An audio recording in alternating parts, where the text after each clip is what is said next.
Mickey Gall against Mike Malott. Yes. What do you reckon? Mickey, another one that changed camps recently, is now training at Stanford MMA. Oh, is he? Yeah. Yeah, and he's just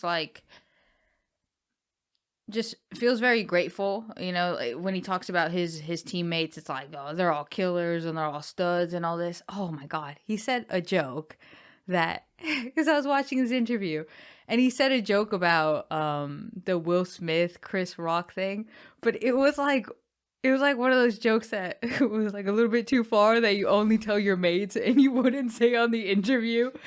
And then the guy there just kind of went, like, didn't say nothing. And then he was just kind of like laughing like, oh yeah, I probably went too far. but before he was like, oh, you know what? I probably shouldn't say this, but I'm going to say it anyway. And I'm like, I've had so many of those moments.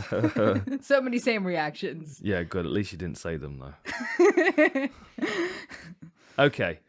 I've enjoyed watching Mike Malott's back catalogue. I think he's a tough test for Mickey Gall.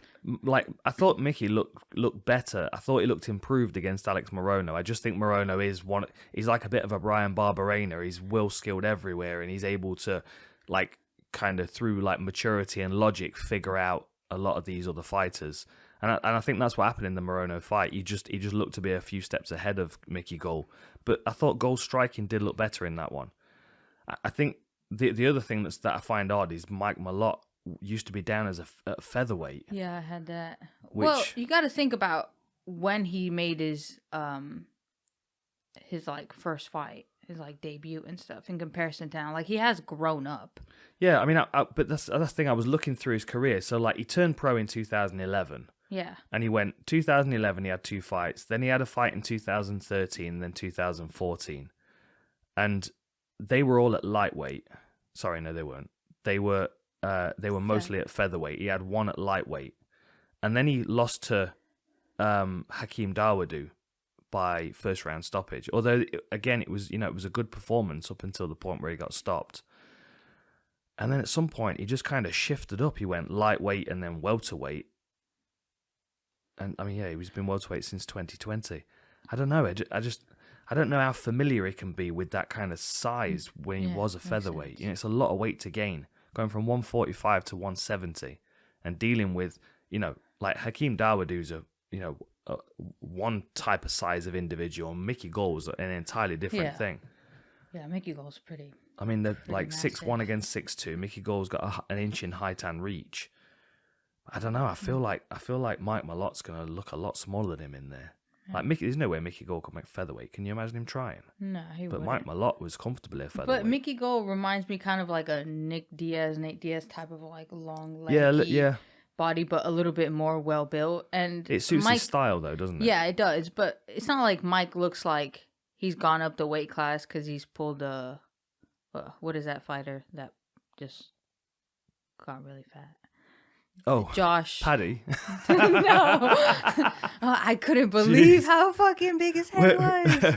He was literally like, we were sitting there in the back, like the guys were warming up on Friday night, and like he was literally like he'd come into the room with like 2 or 3 boxes of stuff stacked up, like, what was it, like fried chicken and chips and stuff, and he'd sit there on one of the benches in the gym and eat it, and then like 20 minutes later he'd like disappear again, and then he'd come back with another lot. Like, I honestly don't know how he did it. Like, I used to gain weight after fights, no doubt. Like, I've gone from 170 on the scales to, like what, maybe 6 weeks later being like 220. Mm-hmm. So that's a decent weight gain. But obviously I cut down to 170, so I was back up to 185 by fight time. Yeah. Back up to 190. Really. So I mean, I guess 30 pounds still. But Paddy's like, it's ridiculous the speed at which he gains the weight. That's the bit I don't understand. Well, you did tell him, you were like, oh, you must still feel on like cloud 9 and stuff. And what did he say? He was like, oh, I haven't noticed because I've just been focused on eating.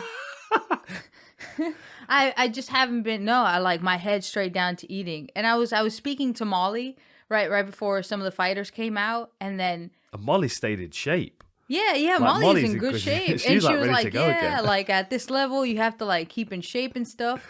And then Paddy walks in with like another burger and stuff, and she's like, "You're gonna have another burger," and like he was just like in the sauce, putting it in his face. Crazy. Yeah. Crazy. Happy about Hatton it as style. well. Oh yeah, absolutely. But it's like a thing, isn't it? It's like, look, like I saw the next day after Cage Warriors, like photos of him like on the scales at UFC London, and then like yesterday seen at Cage Warriors, he's like. But I do feel like he gains a lot of weight in his face. Oh, he that does. makes it look a lot worse because his face gets really, really swollen. Yeah, definitely. Oh, he's fucking funny. Makes me laugh. Okay, which way are you going on this one? So Mike Malott has just come off his Contender Series win. He had a 39-second guillotine. Yeah. And I mean, it was lovely. It's not, it's just a nice finish. He's got a rear naked choke finish in the first round from that. Lots of first round finishes. It might be quite a chaotic first round, but I feel like Mickey Gall's, especially coming off his last fight against Morono, this is a different thing. Like, this guy's either going to be legit and he's going to be able to stop Mickey Gall in the first round, or Mickey Gall's UFC experience and maturity is going to show through. Yeah. And I say maturity, they're both the same age. They're both 30, but there's a maturity that comes with fighting in the UFC, and I think Mickey Gall's got that. I certainly saw that in his last fight against Morono, even though he lost. His Jordan Williams fight looked really good. Salim Touari's no easy fight, and I thought he looked fantastic in that fight as well. Well, that's why I'm kind of excited to see, well, not kind of, I am excited to see him with his move to Stanford MMA, because when you want to be around, like the people that you grew up with and you've trained with and you have this loyalty to them, the only issue is you have the problems of finding training partners and other things that can be facilitated elsewhere, that you feel like this connection bond to, like you're like locked into them. Yeah. But yeah. Which way you go? I'm gonna go with Mickey Gall. Yeah. I do like Mike, and I like the. Well, in his Contenders fight, he had a guillotine, went down, adjusted the grip, then chased the submission, which I absolutely loved. But something that Mickey mentioned was like, he's kind of a grappler just like I am. I'm just a little bit better. Mm-hmm. And although Mike's been in the scene, right? Like, he's been coaching and really studies his opponents from things that I've heard him say. He like takes his time to being a coach has translated into his fighting career, I do believe. And it was like, I think his third fight that he like spent the money he was going to get in his purse to fly the guy out to fight. He's like, I do it for free because I love it. And I love that. But I just think that experience of fighting so long in the UFC and at that level is just going to show now with Mickey. Plus, I will say Mickey's pretty awesome, like during the time that Susie, the makeup artist, was sick. He was one of like the most vocal persons about it. So like I just gained a lot of like love and respect for him. He's definitely grown up a lot since he joined the UFC. Yeah. Yeah, he has. I'm picking Mickey Gall. I think UFC experience is going to be a benefit to him here. Interestingly, I didn't know this. His nickname is Binnerface. His middle name, sorry. Binnerface.